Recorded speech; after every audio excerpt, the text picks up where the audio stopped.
Capítulo 1481 Deveres materiais Parte 1 Sinto muito, mas eu realmente deveria ir agora. Camila disse. Por favor, fique. Eu não quero ficar sozinho. Agora não. Lita abriu a mão, mas ele se opôs a uma tênue resistência, deixando a ela a escolha de romper o contato ou não. Sozinho? Como? Ela olhou para o anel de pedra com suspeita, sua mente estava mais confusa do que nunca.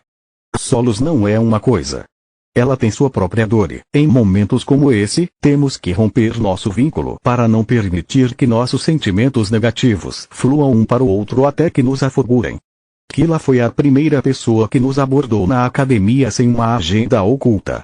Solo se importava muito com ela e por não poder comparecer pessoalmente ao funeral, fazer o elogio a Kila como todo mundo só torna sua dor mais profunda. Graças a você, consegui consolá-la, pelo menos um pouco. Lit respondeu. Ele estava enviando a Solos várias lembranças felizes que eles compartilharam com Kila, para lembrar Solos da maneira como seu amigo viveu, em vez da imagem de seu cadáver desfigurado. Obrigado, Lit. Ela meio soluçou e meio riu ao se lembrar do fiasco do primeiro ataque às masmorras de Kila.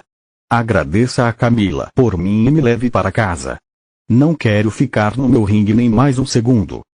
Olha, não quero ser rude, mas se você quiser que eu fique, precisamos ir a algum lugar que não seja a sua casa e você tem que tirá-la. Camila disse sem nunca mover a mão. Não estou com vontade de enfrentar toda a sua família e quero ter certeza de que estou falando apenas com você. Belios. Lit disse. Eu não moro mais lá. Vou ao apartamento apenas entre os turnos, apenas uma vez por semana. O lugar está uma bagunça. Camila balançou a cabeça. Podemos ir para casa de Zinha. As crianças estão loucas para ver você de novo e é perto da sua casa, caso algo mais aconteça. Lee tentou e não conseguiu perceber a assinatura energética da camélia nela, fazendo seu coração apertar.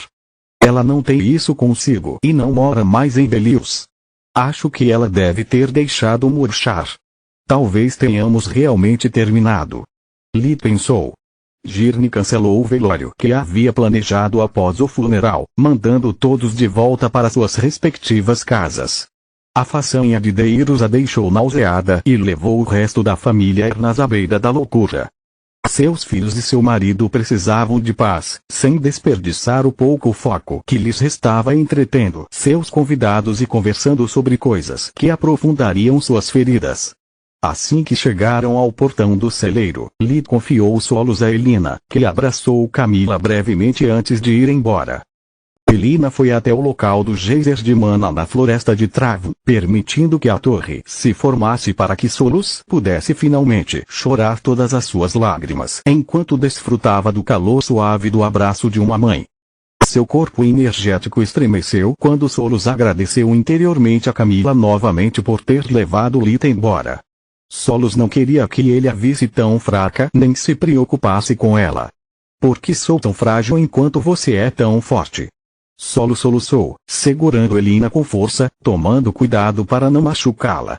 Por que você precisa que eu seja forte? Elina beijou sua testa enquanto acariciava os longos cabelos dourados de Solos.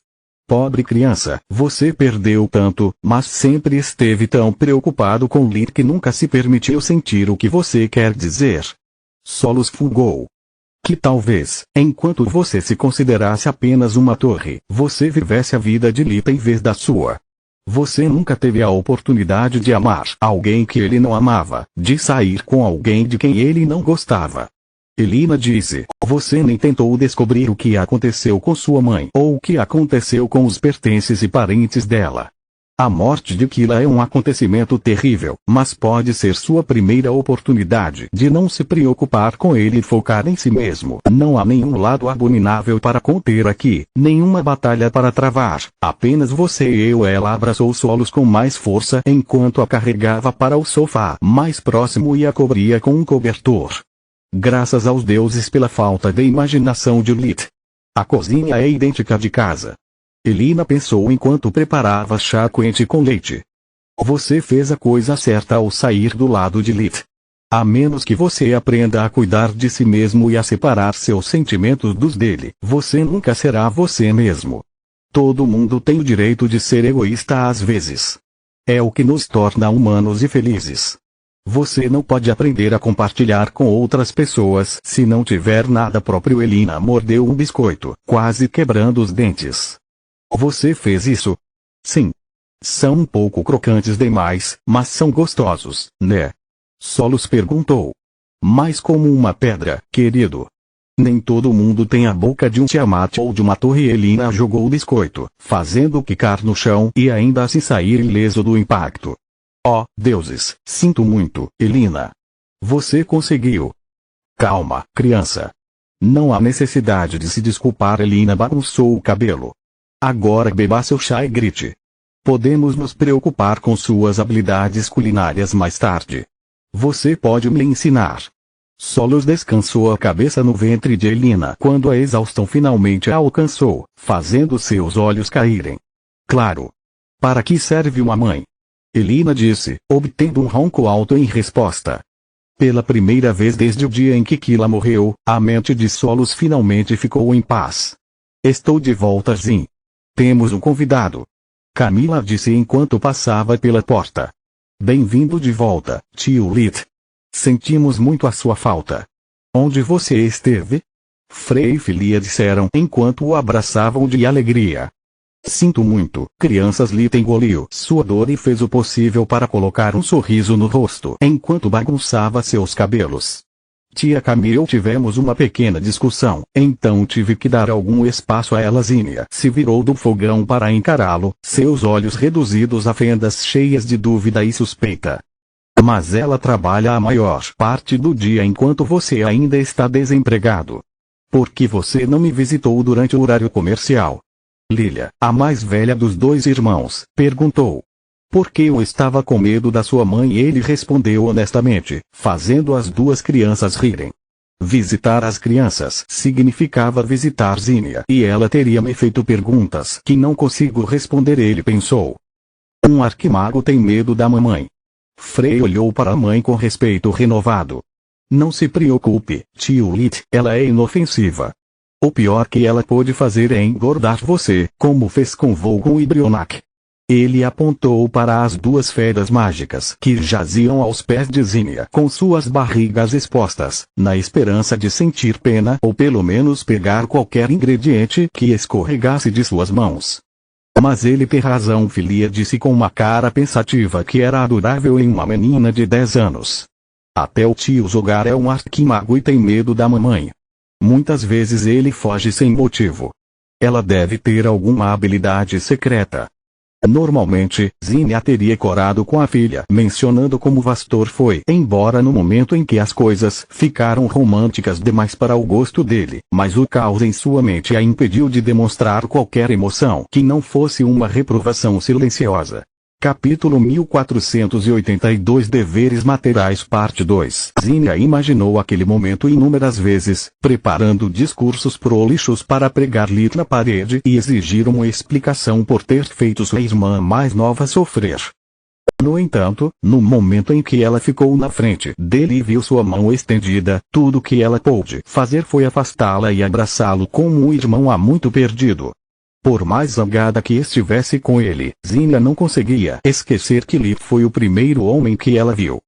Foi ele quem lhe deu visão, amor da irmã e a ambos mais felicidade durante os últimos 3 anos do que durante toda a vida. Mesmo que Lit e Camila acabassem não se casando, Zinnia nunca deixaria de considerá-lo um membro insubstituível de sua família. Todos nós sentimos sua falta, idiota, ela disse colocando ênfase em todos e recusando-se a soltá-lo até que ele retribuísse o abraço. Sinto muito pela sua perda. Nunca conheci Quilla, mas ouvi muito sobre ela através de Camille. Obrigado, Zinnia. Suas palavras significam muito para mim, Lit disse enquanto a verificava com revigoramento, assim como havia feito antes com as crianças. Graças ao Vastor, eles estavam em boa forma. Seus corpos agora continham tão poucas impurezas que Zinnia parecia envelhecer e as crianças se transformariam em belos jovens. Parece que vocês dois precisam de um chá picante e alguns biscoitos. Zinnia não esperou pela opinião deles e colocou a chaleira no fogão enquanto tomava o tempero adulto, também conhecido como uísque, em um armário alto demais para as crianças alcançarem. Obrigado. Sinto muito por ter vindo aqui de mãos vazias, mas foi uma decisão de última hora, Lit disse, enquanto tirava uma tigela e vários ingredientes de seu bolso.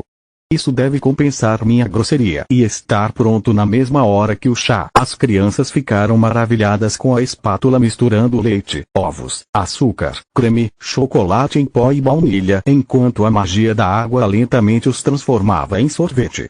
Ninguém na casa se qualificava nem mesmo como mágico, então eles consideravam o truque mais simples, semelhante a um pequeno milagre.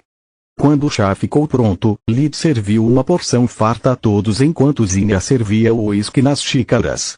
As feras mágicas latiam e miavam respectivamente, desesperadas para receber o que lhes era devido, mas o senhor da casa era inflexível quanto à dieta delas. O contraste entre o frio do sorvete e o calor do chá se complementaram, dando ao reencontro aquele toque doce que precisava. Zinnia sentiu como se fosse ontem que os Verens e os Evals formavam uma grande família. Depois de ficar sem conversa fiada com as crianças sobre suas últimas aventuras, Lit projetou um filme para elas enquanto ocupava o espaço ao redor da lareira para permitir que os adultos falassem livremente. Lamento muito que você tenha visto Kila morrer, Zinnia disse depois que Lit lhes contou sobre os acontecimentos que aconteceram na noite da gala. A única fresta de esperança neste negócio horrível é que, com a morte do mago perdido, você pôde parar de se preocupar com aquelas cartas Balcor. Eu gostaria, Lit e Camila disseram em uníssono, fazendo Zinnia se perguntar pela enésima vez o que poderia tê-lo separado. Zavra não era o imitador Balcor. Quem quer que sejam, querem me fazer sofrer, enquanto Girne foi o alvo deste ataque. Eu era apenas um figurante, Lit disse. O imitador Balcor sempre atacou seu alvo enquanto eles estavam sozinhos e suas proteções estavam mais fracas, enquanto Zavra atacou logo após a gala, na presença de todos os guardas reais do reino. Ele claramente planejou um ataque de bater e fugir, mas minha resposta rápida arruinou sua fuga e o levou à destruição. Zavra não teria tido tempo de massacrar o cadáver de Quilla, nem de escrever a palavra presente em qualquer lugar. Além disso, o mago perdido era especializado em matar pessoas à distância, sem sequer dar-lhes a oportunidade de retaliar. O imitador Balcor, em vez disso, sempre levou as coisas de perto e para o lado pessoal.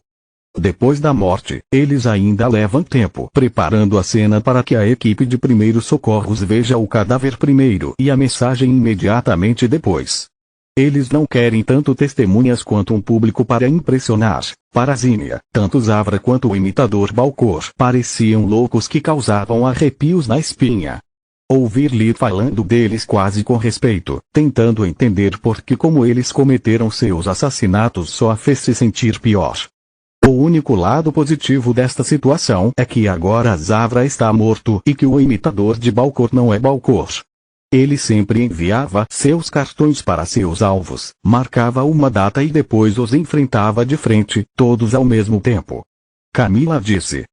Ele deu-lhes a oportunidade de se prepararem para a luta ou fugirem, sem temer qualquer quantidade de mão de obra ou recursos que o reino empregaria. O imitador, em vez disso, ataca um alvo de cada vez, começando pelo mais fraco e subindo. Quem você acha que será o próximo alvo? Lit ponderou por um tempo, mas não encontrou nenhuma resposta plausível. A casa Ernas era uma fortaleza, o grifo branco era ainda mais forte, e atacar aqueles como Manoar ou Vastor que continuavam se movendo livremente teria sido suicídio. Podemos, por favor, passar para outra coisa? Zinnia perguntou. Estou me arrependendo de não ter ficado com as crianças e assistido ao filme. Se eu ouvir mais uma palavra sobre assassinos, temo que terei pesadelos esta noite. Falando em pesadelos, já é bem tarde. Você deveria voltar para casa. Camila disse depois de perceber quanto tempo se passou desde a chegada deles e como ela se sentiu estranha naquela situação. Por algumas horas, falar sobre trabalho com Lit no conforto de sua casa a fez sentir como se nada tivesse mudado entre eles. Isso a fez sentir-se relaxada e feliz, apesar da recente tragédia. No entanto, tudo mudou e fingir o contrário, mais cedo ou mais tarde, sairia pela culatra. Claro. Antes de eu ir, você se importa em nos dar um pouco de privacidade, Zen? Lee perguntou. Claro, ela foi sentar na zona silenciosa junto com as crianças. Era tarde demais para entender o enredo do filme, mas o cara feio que seria o vilão havia sido derrotado e os dois pombinhos na tela estavam prestes a ter o seu feliz para sempre. Você se lembra do que eu te contei sobre Farol da Luz? Lee perguntou. Como eu poderia esquecer? Você quer dizer sobre os mortos-vivos, Trude, Shedros, ou a perda de sua humanidade? Camila estremeceu ao pensar que, apesar de meses terem se passado, parecia ontem para ela. Os mortos-vivos. Tipo de... Você se lembra do que eu lhe contei sobre conhecer Nuten, a Banshee primogênita? Sim, ela assentiu. Naquela época, Camila riu da tentativa descarada do Banshee de dar em cima dele, mas agora algo mais clicou em seu cérebro. Criaturas como ela se alimentam dos infiéis. Nuten estava atraída por ele porque queria corromper Little porque ele já estava pronto para ser capturado. Estar com duas mulheres ao mesmo tempo era a própria definição de infidelidade, fazendo com que Camila se sentisse ainda mais traída. Continua no próximo vídeo.